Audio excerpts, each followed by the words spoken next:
여러분, 안녕하세요. 여러분과 함께 국어 수업을 진행할 문어쌤 류효준 선생님입니다. 오늘은 네 번째 국어 시간입니다. 6학년 1학기 국어 네 번째 4단원을 한번 공부해 보겠습니다. 이제 교재를 보실까요? 네. 4단원 내용은 어떤 것인지 한번 보겠습니다. 네 번째 오늘 공부할 내용은요. 주장과 근거 판단하기이네요. 국어 교재를 폈나요? 폈다면은 이렇게 4단원 주장과 근거 판단하기 하면서 공부할 내용이 나오네요. 여러분 이름을 먼저 써주세요. 오늘 주장과 근거 판단하기는 바로 국어 교과서에도 나와요. 바로 4단원이죠. 주장과 근거를 판단해요. 이 교과서에 있는 많은 내용을 선생님이 줄여서 여러분과 함께 공부하는 내용이랍니다. 그러면은 혹시 교과서가 있는 친구들은 교과서를 한번 펴서 이런 내용이구나 한번 살펴봐도 좋아요. 혹은 여러분 이미 학교에서 배운 친구들도 있다고요? 그러면은 교과서 내용을 떠올려 봐도 좋아요. 이렇게 교과서에는 4단원 주장과 근거를 판단해요 라고 나와 있는데 이 4단원 전체에서 조금만 같이 가장 중요한 내용을 살펴보겠습니다. 이번 시간에는 주장하는 글을 읽어볼 거예요. 근데 그 주장하는 글의 특성이 뭔지 이해하면서 읽어보고 그리고 그 다음에는 우리가 주장하는 글을 한번 써보기도 할 거예요. 그렇다면은 차근차근 세 가지 활동으로 진행할 텐데요. 먼저 주장하는 글을 읽고 그리고 주장과 그 뒷받침 근거를 찾아봐야겠죠. 그리고 나서는 주장하는 글의 특성을 알아볼 거예요. 마지막으로 읽기 특성 알아봤으면 뭐 해보면 될까요? 써보면 되겠죠. 글쓰기까지 한번 해보겠습니다. 교재를 통해서 우리 차근차근 해보고 국어 교과서가 있는 친구들은 함께 살펴봐도 좋습니다. 필기구 준비됐죠? 그럼 이제 시작해 볼게요. 선생님이 사진을 가져왔어요.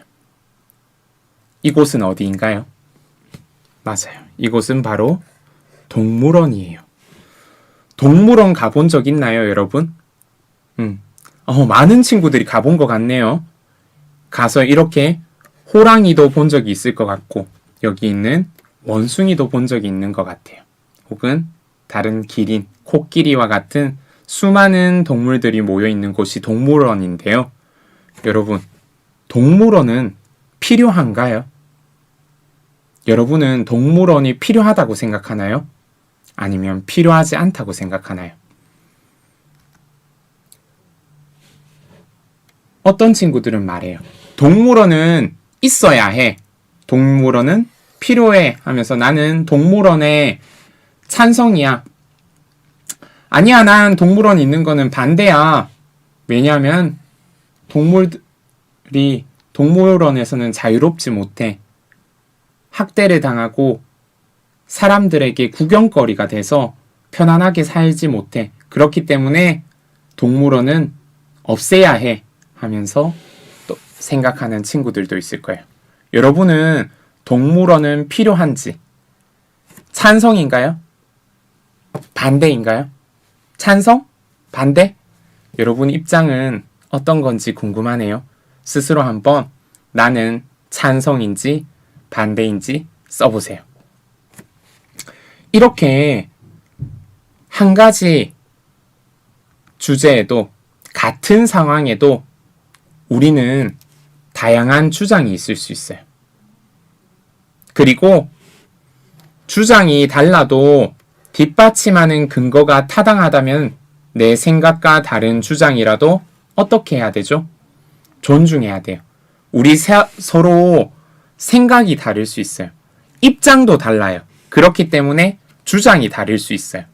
주장에 대한 근거만 타당하다면 선생님이 늘 말하죠. 생각은 다를 수 있어요. 그렇기 때문에 답도 다양해요. 하지만 뭐만 뒷받침하면 돼요. 까닭이 있으면 돼요. 왜 그렇게 생각했는지 이 까닭을 잘 설명할 수 있으면 된답니다. 이러한 까닭이 바로 근거가 되겠죠. 여러분, 이번 시간에는 이렇게 주장과 근거를 살펴보고 내 주장과 근거도 한번 표현해 볼 거예요. 이제 이 상황으로 빠져봅시다. 여러분 음식 좋아하나요? 여러분의 가장 사랑하는 음식은 무엇인지 궁금하군요. 선생님은 두 가지 음식을 준비했어요. 두 종류죠. 패스트 푸드와 우리나라 전통 음식 어느 것 더 좋나요? 저는 패스트 푸드가 더 좋아요 하는 친구 지금 손 들어보세요. 이제 손 내리고 저는 우리나라 전통 음식이 더 좋아요 하는 친구들은 지금 손 들어보세요. 네, 이렇게 지금 보니까 패스트푸드 좋아하는 친구도 엄청 많고 전통 음식 좋아요 하는 친구들도 엄청 많네. 선생님이 지난 3단원에서 얘기했던 거 3단원? 지난 시간에 공부했는데 선생님과 무슨 공부했어요? 자료를 준비하라고 했죠. 선생님이 자료를 준비했죠. 무슨 자료겠어요? 음식 사진이에요. 빠밤. 봐봐, 자료를 보여주니까 여러분 바로 침이 흐르지. 맛있겠다라는 생각이 떠오르죠. 여러분은 여기 왼쪽에 있는 패스트푸드인가요? 오른쪽에 있는 우리나라 전통 음식인가요? 김치찌개, 비빔밥 맛있겠다. 햄버거도 맛있는데 그치? 어떤 것 더 좋아하나요? 그리고 그 음식이 더 좋은 이유는 무엇인가요? 선생님은 우리나라 전통 음식이 더 좋아요. 왜냐하면은 사실 선생님 다 좋아하는데 더 좋아하는 것은 전통 음식이에요. 된장찌개, 김치찌개는 먹어도 질리지가 않아요. 근데 피자나 햄버거는 한 번 먹을 때 맛있어. 근데 또 먹어도 맛있어요.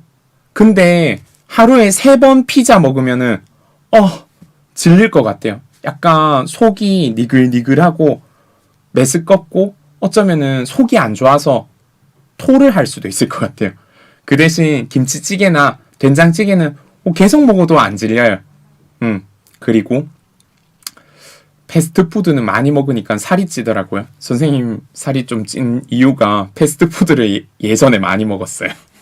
네, 이렇게 선생님은 우리나라 전통 음식이 더 좋은데요. 그 이유를 방금 설명했어요. 여러분도 어떤 음식이 더 좋은지 이유와 함께 말해주세요. 교재에 다 적었나요? 네, 그러면 이제 넘어가 볼게요. 오늘은 여기 논설문을 읽어볼 거예요. 논설문이 뭔가요? 논설문. 여기 나오는 논설문. 바로 주장하는 글이라고 생각하면 돼요. 그러면 논설문 안에는 당연히 뭐가 있겠어? 주장이 있지. 그리고 주장이 있으면은 뒷받침하는 바로 근거가 있겠죠. 지금부터 한번 논설문 전통 음식의 우수성을 한번 읽어볼 거예요. 여러 가지 음식 중에 전통 음식이 더 우수하다라는 것을 얘기하는 것 같아요. 자, 선생님이 지금부터 읽어보도록 할게요. 읽어보기 전에 지금부터 글을 읽으면서 각 문단의 중심 문장을 밑줄 치며 읽어봅시다. 이거 뭔가 예전에 했었는데 2단원의 요약하기 기억나나요? 간추리기 기억나나요?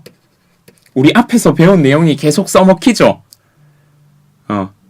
아까 자료도 여기 나와 있는 사진 자료 3단원에 배웠던 거예요. 그리고 지금 하는 거는 2단원과 좀 관련이 있는 것 같아요. 중심 내용을 우리가 찾으라. 근데 중요한 게 있어요. 너희들 문단이란 말이 뭐냐면은 여기 선생님이 설명해 볼게요. 문단이란 몇 개의 문장이 모여 하나의 중심 생각을 나타내는 글의 부분, 글 덩어리를 문단이라고 해요. 그리고 문단은 시작할 때 첫 칸을 드렸어요. 지금 여기 있는 선생님 화면에 한번 보면은 이것을 바로 문단이라고 해요. 하나의 문단이라고 하는데 앞에 제일 첫 글자가 띄어쓰기 되어 있나요? 맞아요. 들여쓰기 해서 이제 문장이 시작되고 쭉 끝나고 나서는 요렇게 하고 나서 하나의 생각이 끝났어요. 그러면 뒤에는 비워둬요. 그리고 다음 문단은 다음 줄에 새로 들여쓴 다음에 이렇게 시작할 수 있어요. 이것을 문단이라고 해요. 그러면은 이렇게 문단, 이건 보니까 5번째 문단인데 5번째 문단의 중심 문장, 어떤 게 가장 중요한 문장인지 밑줄 치면 돼요. 문단 안에는 문장이 여러 개가 있고요. 그 문장 중에 가장 중요한 걸 찾아서 밑줄 그어주세요. 그럼 이제부터 진짜로 읽어볼게요. 전통 음식의 우수성. 첫 번째 문단이네요. 들여쓰기 돼 있죠. 지금 읽어볼게요. 요즘에 우리 전통 음식보다 외국에서 유래한 햄버거나 피자와 같은 음식을 더 좋아하는 어린이를 쉽게 볼 수 있습니다. 이러한 음식은 지나치게 많이 먹으면 건강이 나빠지기도 합니다. 그에 비해 우리 전통 음식은 오랜 세월에 걸쳐 전해오면서 우리 입맛과 체질에 맞게 발전해 왔기 때문에 여러 가지 면에서 우수합니다. 우리 전통 음식을 사랑합시다. 왜 우리 전통 음식을 사랑해야 할까요? 첫 번째 문단을 다 읽어봤어요. 여러분은 이 중에 가장 중요한 문장 찾았나요?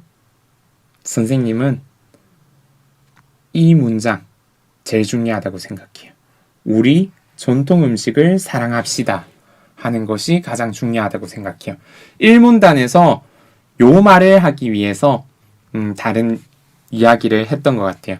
문단 1은 살펴보니까 글의 가장 첫 부분이에요. 그리고 문제 상황. 요즘에 피자, 햄버거 더 좋아하는 어린이 볼 수 있고 그것을 많이 먹어서 건강이 나빠진다는 문제 상황까지 나와요. 그리고 제일 중요한 뭐가 나타나요? 글쓴이의 주장. 글쓴이의 주장 어디에 나왔나요? 여기죠. 글쓴이는 우리 전통 음식을 사랑합시다 하면서 주장하고 있어요. 글의 첫 부분에는 글쓴이의 주장이 나왔네요. 그럼 이제 두 번째 문단으로 가볼게요. 두 번째 문단 이제 시작해 보겠습니다. 첫째, 우리 전통 음식은 건강에 이롭습니다. 우리가 날마다 먹는 밥은 담백해 쉽게 실증이 나지 않으며 어떤 반찬과도 잘 어우러져 균형 잡힌 영양분을 섭취하기 좋습니다.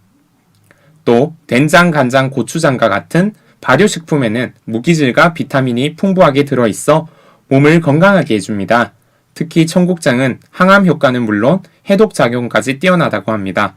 된장도 건강에 이로운 식품으로 알려져 있습니다. 둘째, 우리 전통 음식을 가까이 하면 계절과 지역에 따라 다양한 맛을 즐길 수 있습니다. 우리 조상은 생활 주변에서 나는 여러 가지 재료를 이용해 계절에 맞는 다양한 음식을 만들어 왔습니다. 주변 바다와 산천에서 나는 풍부하고 다양한 해산물과 갖은 나물이나 채소와 같은 재료에는 각각 고유한 맛이 있습니다. 이러한 재료를 이용해 만든 여러 가지 음식은 지역 특색을 살린 독특한 맛을 냅니다. 비빔밥의 경우 콩나물을 비롯한 여러 가지 나물에 육회를 얹은 전주 비빔밥, 기름에 볶은 밥에 고사리와 가늘게 찢은 닭고기, 각종 나물과 황해도 특산물인 김을 얹은 해주 비빔밥, 멍게를 넣은 통영 비빔밥과 같이 그 지역 특산물에 따라 다양하게 만들었습니다. 김치 또한 시원하고 톡 쏘는 맛이 강하거나 맵고 진한 감칠맛이 나는 등 지역에 따라 다양한 맛으로 만든 것을 볼 수 있습니다. 셋째, 우리 전통 음식에서 우리 조상의 슬기와 문화를 경험할 수 있습니다. 우리 조상은 겨울을 나려고 김장을 하고 저장 온도와 저장 기간을 조절해 겨울철에도 신선하게 채소를 먹을 수 있도록 했습니다. 삼국시대부터 발달한 염장 기술로 고기류와 어패류를 오랫동안 보관해 맛있게 먹을 수 있도록 했습니다. 또 농경 생활을 하면서 설이나 추석과 같은 명절에 가족이나 이웃과 같이 셋이 음식을 만들어 먹으며 정답게 어울려 지냈습니다. 네, 선생님이 2문단, 3문단, 4문단 읽어보았는데요. 여러분, 2문단, 3문단, 4문단의 중심 문장 찾았나요? 선생님 쉽게 찾았어요. 왜냐하면은 제일 첫 번째, 첫째, 둘째, 셋째 하면서 쉽게 찾으라고 나 여기 있어요 하면서 근거를 앞에서 1문단에서 1문단은 주장 나는 주장이 드러났다면은 지금 2에서 4문단은 주장에 대한 뭐죠? 근거죠. 근거가 몇 가지 있었어요? 3가지 있었죠. 첫째, 둘째, 셋째. 이런 식으로 표시를 해서 중심 문장을 선생님이 쉽게 찾았어요. 이렇게 빨간 줄로 표시해 봤어요. 여러분도 밑줄 그어주세요. 그러면은 문단 2, 3, 4를 한번 살펴볼게요. 문단 2, 3, 4는 처음이 아닌 글의 가운데 부분이죠. 가운데 부분이에요. 이 가운데 부분에는 만약하면은 앞에서 나왔던 주장을 뒷받침하는 근거가 나와요. 근거. 그리고 근거는 한 개가 아니라 여러 개가 나오죠. 왜 여러 개의 근거가 나올까요? 근거가 한 개면은 주장을 뒷받침하는데 빈약해요. 너무 적어요.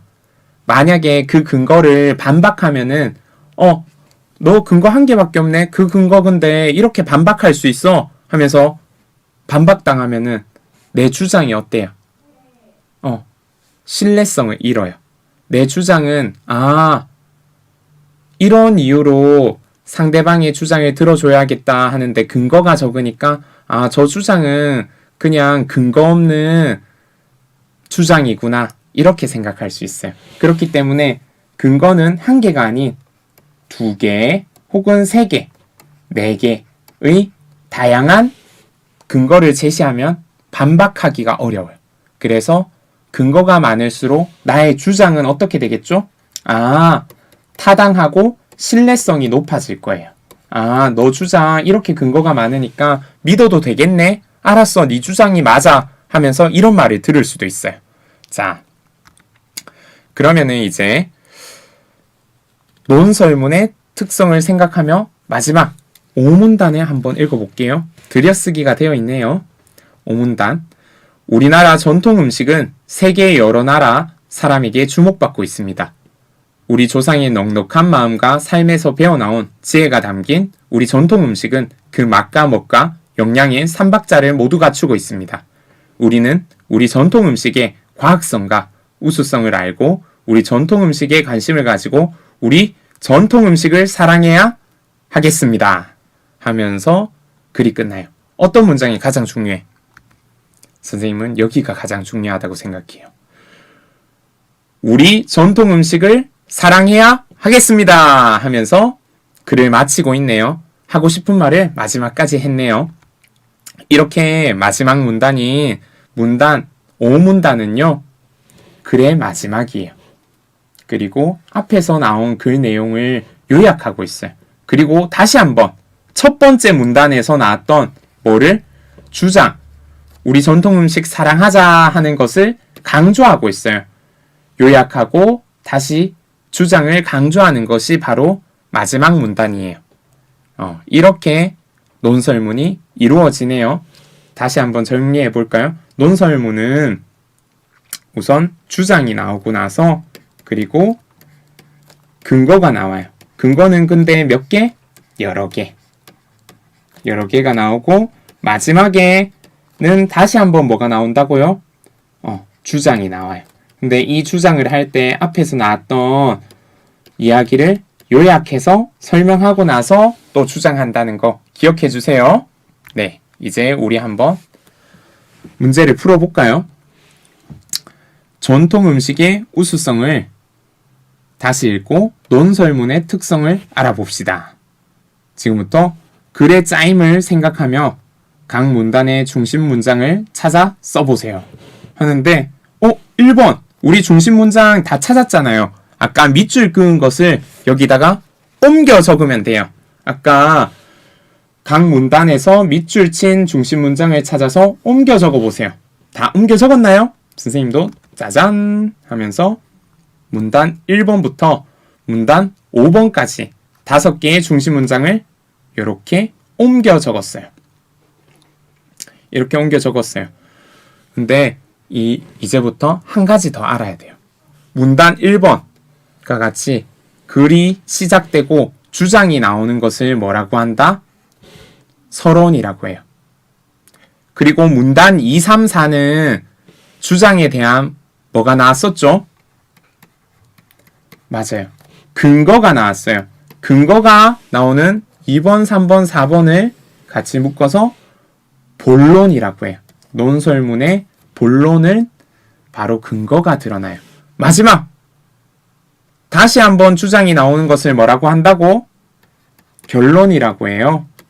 이 결론, 주장과 그리고 요약된 내용이 나오는 것을 결론이라고 해요. 그러니까 이 글의 주장은 어디에 있어요? 서론에 있어요. 또 어디에 있어요? 결론에 있어요. 맞아요. 서론과 결론에 나타난 이 글의 주장은 뭐죠? 우리 전통 음식을 사랑합시다. 이렇게 할 수 있겠죠. 밑에 책 박사님이 말씀하시는 거 읽어볼까요? 논설문은 어떤 문제를 놓고 글쓴이가 내세우는 주장과 주장을 뒷받침하는 근거로 이루어져 있어요. 그리고 이 주장과 근거를 바로 서론, 본론, 결론 이렇게 3개로 이루어진답니다. 여러분, 서론, 본론, 결론 속에서 주장과 근거가 드러납니다. 그러면 이제 서론의 특성을 먼저 생각해 볼게요. 서론에는 여기에서 서론은 바로 문단 1이라고 했죠. 문단 1에 서론에는 어떤 문제 상황이 있었나요? 우리 전통 음식보다 외국에서 유래한 햄버거와 피자를 더 좋아하는 어린이가 있고 그것을 먹으면서 건강에 문제가 생긴다라는 문제 상황이 있었어요. 그러니까 이러한 문제 상황 때문에 글쓴이는 주장을 했어요. 어떤 주장했죠? 외국에서 들어온 음식 말고 우리 전통 음식을 사랑하자라는 주장을 했어요. 마지막으로 서론은 어떤 역할을 한다고요? 먼저 문제 상황을 밝히고 또 그 문제 상황을 해결하기 위한 뭘 표현한다? 주장을 표현한다. 바로 서론에는 문제 상황과 주장이 드러나요. 잊지 마세요. 서론 다음엔 뭐라고요? 본론으로 가야겠죠. 그러면 문단 1에 있었던 서론, 글의 첫 부분은 문제 상황과 글쓴이의 주장. 문단 2, 3, 4 한번 볼까요? 2, 3, 4는 바로 본론이에요. 본론은 어떤 내용을 짰는지 한번 볼게요. 본론에는 주장을 뒷받침하는 뭐가 있어? 근거가 있어. 하나의 주장의 근거가 여러 개 제시되기도 해. 한 개보다는 두 개, 두 개보다는 세 개. 이렇게 여러 가지 근거가 뒷받침된다면 내 주장이 더 신뢰성을 얻을 수 있을 거예요. 그리고 그래서 근거가 여러 개니까 본론은 몇 개의 문단으로? 여러 개의 문단으로 이루어져. 논설문에서 본론은 어떤 역할을 하나요? 본론은 뭐냐면은 서론에서 글쓴이가 제시한 주장의 근거와 그 근거를 또 뒷받침하는 내용을 제시해요. 밑에도 나오네요. 본론은 근거와 근거를 뒷받침하는 내용으로 구성해요. 그리고 근거를 뒷받침하는 내용이 뭐냐 하면요. 구체적인 예나 다양한 자료를 포함한다고 해요. 이렇게 본론을 구성할 수 있답니다. 그러면 이제 2, 3, 4에 나왔던 본론은 글의 가운데이고 주장을 뒷받침하는 근거이면서 근거가 여러 개라서 여러 개의 문단으로 이루어져 가장 길어요. 여기까지 했고 마지막 결론으로 가볼게요. 문단 5번째는 결론은 어떤 역할을 한다고요? 맞아. 요약하고 다시 한번 주장을 한 번 더 강조해요. 그리고 이 글의 결론을 다시 써보세요. 우리 전통 음식은 건강에 이롭고 우리 전통 음식을 가까이 하면 계절과 지역에 따라 다양한 맛을 즐길 수 있으며 우리 조상의 슬기와 문화를 경험할 수 있습니다.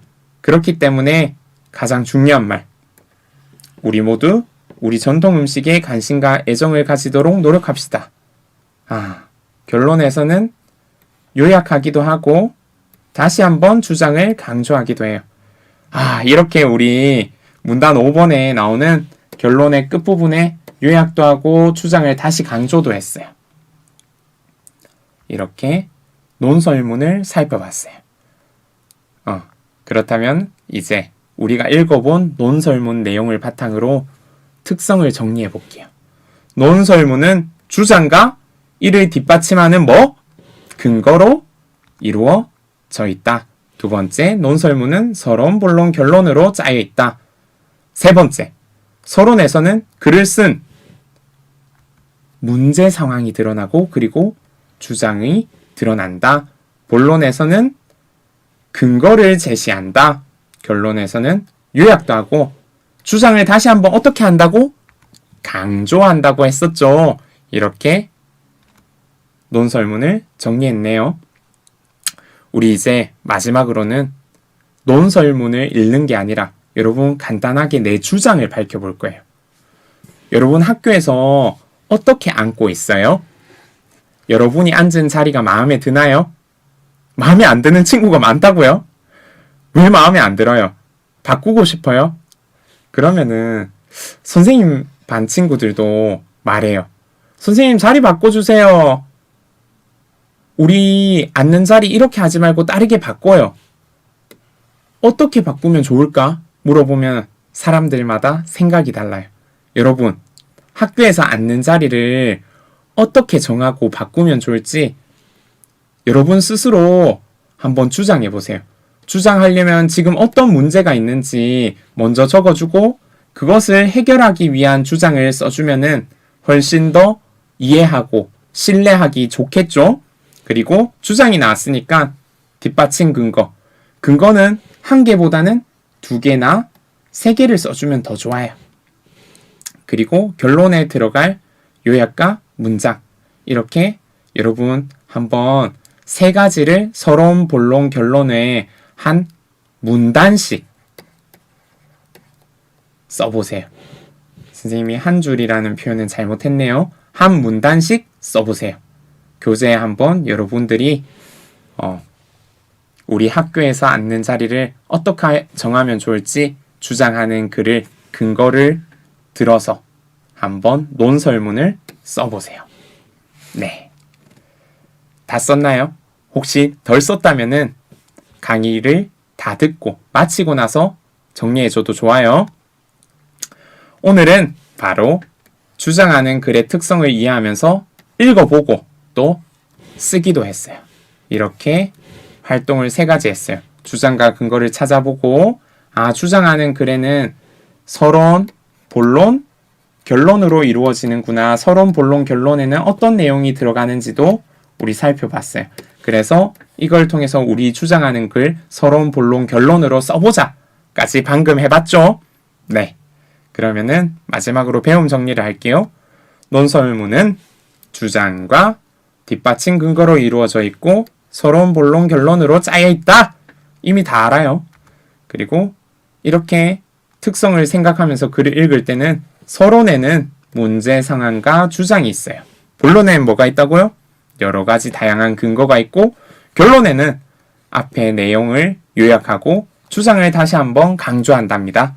이렇게 글을 읽을 때 이런 내용들을 밑줄 그으면서 읽으면은 뭐 하기 쉬워요? 요약하기 쉬워요. 중심 문장을 찾아서 요약하기가 쉬워요. 그러면은 이해하기도 쉽죠? 네, 우리 이제 논설문 다 배웠네요.